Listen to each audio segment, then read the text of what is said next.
আম মাখা খেতে কার না ভালো লাগে, তাও যদি হয় এমন বৃষ্টির দিনে। দেখুন বৃষ্টি কি সুন্দর শব্দ হচ্ছে। আজকে সকাল থেকে প্রায় আকাশ মেঘলা ছিল, দুপুর দিকে তো ধুম বৃষ্টি। তো এমন সিজনে চলেন সুন্দর করে আম মাখার একটা রেসিপি দেখিয়ে দিই। প্রথমে আমটাকে ভালো করে পানিতে ধুয়ে নিলাম, তারপরে এটাকে ছিলে সুন্দরভাবে এটাকে পরিষ্কার করে নেব। আমি আর আমার বান্ধবী মিলে করছিলাম। বাইরে সুন্দর বৃষ্টি হচ্ছিল, ভালোই লাগছিল।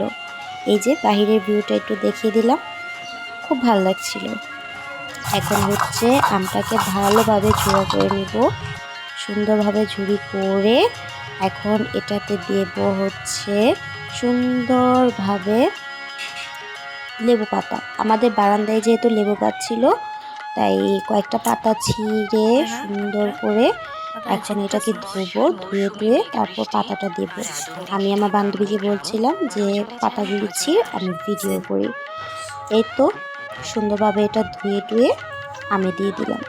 আমের মধ্যে লেবুর ঘ্রাণটা আমার খুব ভালো লাগে। লেবুর ঘ্রাণ দিলে আম মাখার মজাটাই যেরকম দ্বিগুণ হয়ে যায়। এখন দিয়ে দিলাম লবণ, কিছু শুকনা মরিচের গুঁড়ো, তারপরে হচ্ছে এখানে গোটা শুকনা মরিচ পুড়েও দিয়ে দিব। এভাবে সুন্দরভাবে আমটাকে মাখবো। আর বাইরে তো মজাদার বৃষ্টি হচ্ছিলই, খুব ভালো লাগছিল।